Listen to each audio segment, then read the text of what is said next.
ప్రపంచం మొత్తం తిరుగుతారు కదా సార్, అవునండి. ఖాళీ దొరికితే ఏదో ఒకటి తెలుసుకోవడానికి ప్రయత్నిస్తూనే ఉంటారు కదా. మహిళలు దేంట్లో తక్కువ కాదు. ఈరోజు మగవాళ్ళతో చాలా పోటీ పడుతున్నారు, సక్సెస్ఫుల్గా రన్ అవుతున్నారు. ఒక ఇండియాలోనూ కాస్త భయంతో ఇప్పటికీ ఇంట్లోంచి బయటికి రావాలన్నా ఇప్పటికీ భయం ఉంది, బిజినెస్లు చేయాలన్నా భయపడుతున్నారు. మిగతా కంట్రీస్లో అలా కాదు. మీరు చూశారు చాలా రియల్ ఎస్టేట్ కంపెనీస్. మహిళలు కూడా చాలామంది రియల్ ఎస్టేట్ రంగంలో రావాలనుకుంటున్నారు. వాళ్ళు ఇక్కడ ప్రూవ్ చేసుకోవాలనుకుంటున్నారు. ఇండియన్ మార్కెట్లో వాళ్ళు ప్రూవ్ చేసుకోవాలనుకుంటున్నారు. వాళ్ళకంటే ఒక బ్రాండ్ క్రియేట్ చేసుకోవాలనుకుంటున్నారు. మిగతా కంట్రీస్ చూసామంటే ఇంత డిస్కషన్ ఉండదు. వాళ్ళు రావాలంటే వస్తారు, బిజినెస్ చేస్తారు. ఇంకా ఇండియాలో అలా ఉండదు. సార్ కొత్తగా మహిళలు కూడా రావాలనుకుంటున్నారు. ఇందులో సక్సెస్ అవ్వాలంటే వాళ్ళకి ఇచ్చే ధైర్యం ఏంటి మీరు? ఇంకా చెప్పాలంటే ఒక మగవాళ్ళ కంటే ఆడవాళ్ళే బాగా సక్సెస్ అవుతారండి రియల్ ఎస్టేట్లో కనుక వస్తే ధైర్యంగా. నేను ఓన్లీ రియల్ ఎస్టేట్ గురించి చెప్పండి. ఎందుకు అంటే జనరల్గా ఏంటంటే మగవాళ్ళు చాలా టెంప్ట్ చేయడానికో లేకపోతే మార్కెటింగ్ చేయడానికో ఏదో 4-5 అబద్ధాలు కలిపి చెప్పేస్తారు, అంటే ఎగ్జాగరేట్ చేసి చెప్తారు. ఆడవాళ్ళు చెప్పలేరు. వాళ్ళకి వచ్చిన భయం ఉంటుంది, కాన్షియస్ ఉంటుంది బై నేచర్. వాళ్ళు ఏంటంటే ఎంతసేపటికి మనకి ఫ్యూచర్లో ఎప్పుడు మనకి షేమ్ కాకూడదు, గిల్టీ ఫీలింగ్ అనేది రావద్దు, మనం తప్పు చెప్తే తర్వాత మనల్ని తక్కువ చేసి చూస్తారు అనేది అట్మోస్ట్ కాన్షియస్ ఉంటుంది. అంతెందుకు ఫ్యామిలీలోనే ఉంటారు. మన ఇంట్లోనే మన వైఫే మా మదర్ దగ్గర ఎలా ఉండాలి, హస్బెండ్ దగ్గర ఎలా ఉండాలి, నేను మాట పడకూడదు అని they will be by default చాలా జాగ్రత్తగా ఉంటారు. అలాంటి వాళ్ళు రియల్ ఎస్టేట్లో వస్తే సహజంగా అబద్ధం చెప్పరండి, ఉన్నది ఉన్నట్టే చెప్తారు, ఎంకరేజ్ చేస్తారు. అండ్ ఆడవాళ్ళ సర్వీస్ అనేది అద్భుతంగా ఉంటుంది. అంటే వాళ్ళు ఏదైనా కస్టమర్కి సర్వీస్ ఇవ్వాలి కదా, ప్లాట్ కొన్న తర్వాత ఇంకా రిసిప్ట్స్ ఇవ్వడం కానీ, అగ్రిమెంట్స్ ఇవ్వడం కానీ, రిజిస్ట్రేషన్కి సంబంధించిన డేట్స్ ఫిక్స్ చేయడం కానీ, అట్లానే ఆ డేట్స్కి బిల్డర్ని వాళ్ళని కోఆర్డినేట్ చేసే విషయంలో కానీ వాళ్ళు చాలా అంటే చాలామంది ఉంటారు. ఈ మనం జెంట్స్ అయితే ఉన్నారు, వాళ్ళకి 100 వ్యాపకాలు ఉంటాయి. కోసం యూట్యూబ్లో ఉంటారు, ఇన్స్టాలో ఉంటారు, మర్చిపోవచ్చు, లేకపోతే అంత ప్రాంప్ట్ సర్వీసెస్ ఉంటాయి. బట్ ఆడవాళ్ళు కనుక వస్తే వాళ్ళకి వేరే ఆలోచన పెద్దగా ఉండవు. మనకంటే 100 ఆలోచనలు తిరుగుతూ ఉంటాం మైండ్లో. దే ఆర్ వెరీ ఫోకస్డ్ అనమాట. వాళ్ళు రావాలి, వాళ్ళకి చాలా అంటే చాలా మంచి ఫ్యూచర్ అయితే ఉంటుంది రియల్ ఎస్టేట్లో. అయితే రియల్ ఎస్టేట్లో రావాలంటే ఒక జంక్ అనమాట. రియల్ ఎస్టేట్ అనగానే ఒక చిన్న చూపు. రియల్ ఎస్టేట్ అంటే బ్రోకర్లు, వీళ్ళకి జీతాలు ఉండవు, అంటగడతారు, సైట్ని మోసం చేస్తారు అనేది ఒక ప్రచారం అయితే విపరీతంగా ఉంది. కాబట్టి రియల్ ఎస్టేట్ అనగానే ఎక్కడ ఆ దృష్టితో మనల్ని ఆలోచిస్తారో, ఆ అద్దంతో మనల్ని ఎక్కడ చూస్తారని చెప్పేసి ముందుకు రావడానికి భయపడుతున్నారు. సో అందుకోసం ఈ సలహా అడిగా ఇప్పుడు కొత్తగా వచ్చేవాళ్ళు. ఒకటండి, రియల్ ఎస్టేట్లో వచ్చినా ఎక్కడికి వచ్చినా కూడాను ఎన్ని పుకార్లు ఉన్నా కూడా మనకి వాల్యూ ఎక్కడి నుంచి వస్తుందంటే పొజిషన్ నుంచి రాదు. నేను ఒక మేనేజింగ్ డైరెక్టర్, ఎండి గారు అని చెప్పేసి బయట నుంచి రెస్పెక్ట్ ఇస్తారు, హార్ట్ఫుల్గా రాదు. నా క్యారెక్టర్ మంచిది ఉందనుకోండి, హార్ట్ఫుల్గా వస్తుంది. సో మెయిన్ క్యారెక్టర్ అనమాట. అంటే మనం కూడా ఒక అమ్మాయి జాబ్లో జాయిన్ అయిన తర్వాత తన క్యారెక్టర్ రిఫ్లెక్ట్ అవ్వాలి. తన స్ట్రాంగ్నెస్, బోల్డ్నెస్, సర్వీస్ ఓరియంటెడ్, తర్వాత మనం సహజంగా ఉండే వాళ్ళకి అణుకువ ఉంటే కదా. మనం లేడీస్ అనగానే కొంచెం అదిగా చూస్తాం కదా, ఓల్డ్ అలా చూడం. సో దాన్ని అలా నించోబెట్టుకుంటూ దాన్ని ఆ క్యారెక్టర్ని స్ట్రాంగ్ చేసుకుంటూ సర్వీసెస్ కనిపిస్తే వాళ్ళు షైన్ అయినట్టు ఎవరు షైన్ కాలేదు. అది కూడా రియల్ ఎస్టేట్ మనం చూస్తున్నాం కదా. నేను నా దగ్గర చేశారు పిల్లలు. భవిష్యత్తులో రియల్ ఎస్టేట్ రంగాన్ని మహిళలు శాసించిన ఆశ్చర్యపోతుంది. శాసించేంతగా రాకపోవచ్చు, ఎందుకంటే దీంట్లో తిరగటం ఎక్కువ ఉంటుంది, సైట్లకు వెళ్ళటము. కానీ టెక్నాలజీ మారుతుంది. ఒకప్పుడు మీరు స్టార్ట్ చేసినప్పుడు ఈ తిరగటాలు ఇవన్నీ ఉన్నాయి, ఇప్పుడు అలా కాదు కదా. ప్రతిదీ టెక్నాలజీ. కూర్చోని దగ్గరికే అన్నీ వచ్చేసినా కూడా ఒక సైట్ ఒకటి చూడటానికి మాత్రమే మనం అక్కడికి వెళ్ళాలి. కానీ ఇక్కడ ఎలా ఉంటుందంటే సైట్ మనం తీసుకుంటున్నాం అనుకోండి, సపోజ్ తీసుకుంటున్నాము, సర్వే పెట్టాము, సర్వే వాళ్ళు 10ంటికి రావాల్సింది 3ంటికి వచ్చాడు అనుకోండి, అది చీకటి 7-8 అయిపోతుంది. భవిష్యత్తులో ఇవన్నీ ఇంకా క్లియర్ అవుతూ ఉంటాయి కదా, 1 by 1. ఇప్పుడు జరుగుతున్నాయి ఇవన్నీ, భవిష్యత్తు గురించి నేను చెప్తున్నాను. ఎట్లయినా కూడా వాళ్ళు ఎంత టెక్నాలజీ ఉన్నా ఆఫ్టర్ 7-8 తర్వాత పిల్లలకి టైం ఇవ్వాలి, హస్బెండ్ టైం ఇవ్వాలి, వాళ్ళకి మైండ్ ఇంకా పనిచేయదు. వాళ్ళు ఎంత పెద్ద బిజినెస్ అయినా కూడా మేము చూస్తుంటాం కదా, ఇక 6 అయిందంటే ఇంకా వాళ్ళు ఇదైపోతారు. ఇంట్లో హస్బెండ్ వెయిట్ చేస్తున్నారు, పిల్లలు వెయిట్ చేస్తున్నారు, ఇలా ఉంటుంది అనమాట. మనం జెంట్స్ అనుకుంటే వెళ్ళి రాత్రులైనా కూర్చుంటాము, ఒకసారి ఎన్ఆర్ఎస్ నైట్ టైమ్స్ ఇస్తారు. ఇదైతే ఉంది.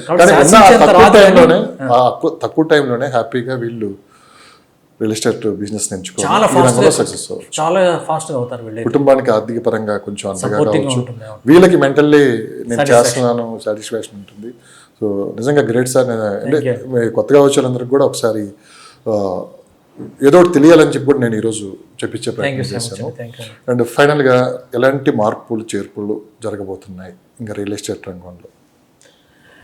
హైదరాబాద్ రియల్ ఎస్టేట్కి సంబంధించి హైదరాబాద్ తెలుగు రాష్ట్రాలకు సంబంధించి జనరల్గా ఏంటంటే రియల్ ఎస్టేట్కి అభివృద్ధికి లేకపోతే పెట్టిన డబ్బుకి ఇన్వెస్ట్మెంట్ రావడానికి ఒక పారామీటర్ ఉంటుంది, అదే అభివృద్ధి,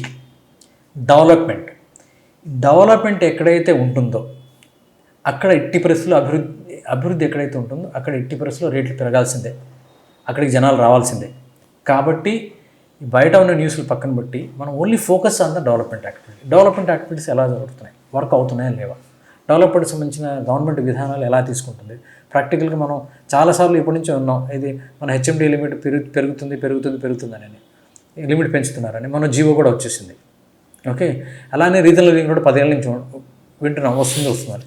ఇప్పుడు ఆల్మోస్ట్ అది పట్టాలెక్కింది. అట్లానే మెట్రో అంటే ఎప్పుడైతే డెవలప్మెంట్ ఉంటుందో అప్పుడు ఆటోమేటిక్గా వస్తుంది. కాబట్టి ఈ డెవలప్మెంట్నే బేస్ చేసుకుని అటువైపు అమరావతిగానే తీసుకుంటే, అమరావతిలో కూడా చాలా ప్రాజెక్ట్స్ అసలు నెవర్ ఎక్స్పెక్టెడ్ దట్ అన్ని ప్రాజెక్ట్స్ శాంక్షన్ అయిపోయినాయి. Because of the central government support అనుకోండి, అక్కడున్న గవర్నమెంట్ యొక్క స్ట్రాంగ్నెస్ కానీ, what are the reasons. So అభివృద్ధి అనేది మెయిన్ థర్మామీటర్ అయినప్పుడు రియల్ ఎస్టేట్కి, అలాంటి అభివృద్ధిని మనం దృష్టిలో పెట్టుకుంటే చక్కగా ఇన్వెస్ట్ చేసుకుంటే హ్యాపీగా. అప్పుడప్పుడు ప్రజలు కూడా వీకెండ్స్లో సరదాగా రియల్ ఎస్టేట్ గురించి తెలుసుకోవాలన్నా, ఇన్వెస్ట్ చేయాలన్నా ఒక రోజు మొత్తం టూర్లా పెట్టుకొని ఆ చుట్టుపక్కల అంతా ఎంక్వైరీ చేసుకొని ఇక్కడ ఏంటి ఏం జరుగుతుంది తెలుసుకోవడం కూడా ఒక రకంగా మంచిదే. కొత్తగా ఇవన్నీ అందరితో ఎవరి మీద డిపెండ్ అవ్వకుండా అసలు గ్రౌండ్ లెవెల్ నిజమా కాదా ఏంటి, కార్ వేసుకుని పోయి సరదాగా ఫ్యామిలీ తోటి ఆ ప్లేస్లో ఒక వెకేషన్ లాగా వెళ్ళి చూసుకోవడం కూడా ఒక రకంగా ఫ్యూచర్లో మంచిదే. అదొక హ్యాబిట్గా పెట్టుకుంటే మంచిది. సరదాగా రోడ్డు పక్క నుంచి అంటే ఆ జర్నీ కూడా సరదాగా మార్నింగ్ పిల్లల్ని తీసుకున్నాం, టిఫిన్ చేసాం, చిన్న బాక్సులు కట్టుకున్నాం, కూర్చున్నాం, సరదాగా కార్ ఎక్కాం, గ్రీనరీ వర్క్ అవుతుంది, అదొక హ్యాబిట్గా ఉంటుంది. తర్వాత ఒక క్లియర్ అవుతుంది మైండ్. తెలియకుండానే మనం వందల ఆలోచనలతో, నెగిటివ్ ఆలోచనలతో ఇంట్లోనే కూర్చొని ఆ ఆలోచనలు మనం తినేస్తుంటాయి. When you go out, when you see the practical, then మీకు ఆల్మోస్ట్ మైండ్ అంతా క్లియర్ అవుతుంది, ఫ్రెష్నెస్ వస్తుంది అనమాట. ఇది చేయాలి, కూర్చొని వీడియోలు చూసుకుంటే కాదు.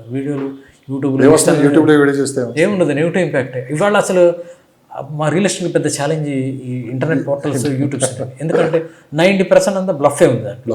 కస్టమర్కి ఒక మీడియా ఉండాలి. ఒక రియల్ ఎస్టేట్ ప్రాజెక్ట్లో చూడాలన్నప్పుడు ఒక మీడియా ఎంచుకుంటాడు, దేని ద్వారా నేను వెళ్ళాలి, పేపర్ ద్వారా వెళ్ళాలా, ఇన్స్టా ద్వారా వెళ్ళాలా, ఫేస్బుక్ ద్వారా వెళ్ళాలా, లేకపోతే యూట్యూబ్ ద్వారా వెళ్ళాలా, ఇలాంటి మీడియాస్ ఎంచుకుంటారు. సో ఒకప్పుడు ఇవి రూల్ చేసినాయి. ఇప్పుడు ఇదంతా ఏంటంటే అంతా చెత్త అయిపోయింది అన్నమాట. 90% అంతా బ్లఫ్ అన్నమాట. అసలు కస్టమర్స్ కూడా కన్ఫ్యూజ్ అవుతారు ఏ మీడియాతో వెళ్ళాలి అనేది. మళ్ళీ పాత పద్ధతే, direct interaction, direct site visits. ఇదే పద్ధతి, ఓల్డ్ ఈజ్ ఆల్వేస్ గోల్డ్, అదే పద్ధతి. ఇంకా ఏంటంటే బిలీవ్ చేయాలంటే news paper advertisement is the authentic అనమాట. అథెంటిక్ ఎందుకంటే న్యూస్ పేపర్ అడ్వర్టైజ్మెంట్ ఇచ్చినప్పుడు వాళ్ళకి ఇప్పుడు మేము ఒక అడ్వర్టైజ్మెంట్లో చిన్న తప్పు ఇచ్చామంటే 3 రోజులు నోటీస్ వస్తుంది మాకు. అట్లానే కొన్ని వార్తా సంస్థలు, కొన్ని కదా ఆల్మోస్ట్, మనం ఇక్కడ అడ్వర్టైజ్మెంట్ ఇచ్చేటప్పుడు చేసాం కాబట్టి అట్లానే మేము అడ్వర్టైజ్మెంట్ ఇచ్చేటప్పుడు మా డేటా బ్యాక్ ఎండ్లో చెక్ చేస్తారు, వీళ్ళకి వేరే అప్రూవల్ ఉందా లేదా, దెన్ దే యాక్సెప్ట్ ఇట్ అనమాట. సో ఈవెన్ ఇప్పుడు కూడా ఏంటంటే ఒకప్పుడు మనం న్యూస్ పేపర్లో అడ్వర్టైజ్మెంట్ చూసి ప్రాపర్టీస్ విజిట్ చేసి కొనుక్కునేవాళ్ళం. తర్వాత న్యూస్ పేపర్ పోయింది, ఇంటర్నెట్ పోర్టల్స్లోనే రూలింగ్ అయింది. మళ్ళీ now people are coming back to the newspaper because they are the authentics. Comedy అయిపోయింది. వాళ్ళు యూట్యూబ్లో వీడియో పెడతాను, రేపు తీసేస్తారు. కామెడీ అయిపోయింది. ఎవరు ఏం చెప్తున్నారో తెలియట్లేదు, ఎవరు ఎందుకు రీల్ చేస్తున్నారో. ఇంకా అది చెడగొడుతున్నాయి సార్. యాక్చువల్లీ డాక్టర్స్ అయితే లిటరలీ చెప్తున్నారు, మీరు మెడికల్కి సంబంధించిన ఏ ప్రాబ్లం వచ్చినా కన్సల్ట్ అది మీకు 600తో 1100తో పోతుంది. మీరు అది చూసారా, యూ బికమ్ మోర్ సిక్ అనమాట. మీకు ఇచ్చే మందులు కూడా పనిచేయవు. ఒక డాక్టర్ నోటీస్ పెడతాడు, నీకు ఏదైనా జబ్బు ఉంది, నీకేం తెలియదు, ఫీజు ఏమో 100 రూపాయలు. నీకు ఏదైనా జబ్బు ఉంది, నీకు దాని గురించి తెలుసు, 200. నీకు ఏదైనా జబ్బు ఉంది, దాని గురించి నీకు బాగా తెలుసు, ఇంటర్నెట్లో అన్ని సెర్చ్ చేసి వస్తే 1000 రూపాయలు. ఎందుకంటే నువ్వు మోర్ సెర్చ్ చేస్తే మోర్ డౌట్స్ క్రియేట్ అవుతాయి. Sir thank you so much sir. ఇప్పటికే చాలా సమయం తీసుకున్నాను, ఎందుకంటే మళ్ళీ మీరు మళ్ళీ దుబాయ్ US ట్రిప్ కూడా ఉంది కాబట్టి మళ్ళీ ఇప్పట్లో నాకు దొరకరు కాబట్టి ఎక్కువ టైం తీసుకున్నాను. దాని తర్వాత నెక్స్ట్ మీరు వెళ్ళి వస్తారు కదా, అవునండి, అక్కడ అసలు ప్రాక్టికల్ రిపోర్ట్స్ ఏంటో కూడా మనం మరిన్ని అప్డేట్స్ మీకు ఇస్తాను. నేను ఏప్రిల్ 14th వెళ్తున్నాను. అక్కడ ప్రాపర్టీ ఎక్స్పోస్ ఉన్నాయి, అక్కడ అటెండ్ అవుతాను. గ్రౌండ్ లెవెల్ అసలు నిజంగా అక్కడ NRIs కూడా ఏమనుకుంటున్నారు కూడా కొంచెం తెలుసుకునే ప్రయత్నం. డెఫినెట్గా ఒకటే మార్కెట్ ఒకటే కాదు, ఆలోచన విధానాలు కూడా ఏ విధంగా ఉన్నాయి. నాకు అక్కడ అంతా IT లెవెల్లో CEOs I have friends CEO లెవెల్లో ఉన్నారు. సో జాబ్ మార్కెట్ గురించి వాళ్ళ నుంచి తెలుస్తుంది. GCC గురించి మీకు ఇందాక ఇన్ఫర్మేషన్ చెప్పాను కదా, 1200ది 1800 అయింది వితిన్ 6 months, నో టైంలో కంపెనీస్ వచ్చినాయి. కంపెనీస్ వచ్చినాయంటే ఎంప్లాయ్మెంట్ సోర్సెస్ పెరుగుతున్నాయని, ఎంప్లాయ్మెంట్స్ పెరిగాయంటే డబ్బు పెరుగుతుంది. అది చెప్పింది నాకు క్యాప్జెమినీ CEO. మొన్న వచ్చారు ఆయన, ఇక్కడికి వచ్చారు ఆయన, ఇద్దరు కలిసి డిన్నర్ చేసాం అక్కడ షెరటాన్లో. ఆ రోజు రాత్రి ఫ్లైట్. మీ గురించి మనం ఒక ఎపిసోడ్లో very close friend of mind. ఆయన నేను చాలా క్వశ్చన్స్ అడిగాను, AI ఇంపాక్ట్ ఎలా ఉంటుంది, టెక్నాలజీ ఇంపాక్ట్ ఎలా ఉంటుంది, జాబ్స్ ఎలా ఉంటాయి, Trump he lives in USA, he's Indian, ఆయన Rajasthan belong to, he uses to live in Hyderabad, then he move to the Chicago అనమాట. He's the CEO. So I have lot of people of that. అట్లానే చాలామంది నా friend సర్కిల్లో హెచ్ఆర్లు కూడా ఉన్నారు. So I get the clear cut. మీరు ఇది సమాజ సేవ అనుకోవచ్చు. Thank you so much. It's my pleasure. Thank you for giving the opportunity. Thank you for giving the opportunity to explore my things towards the audience యాక్చువల్గా. Thank you sir. Thank you so much అండి.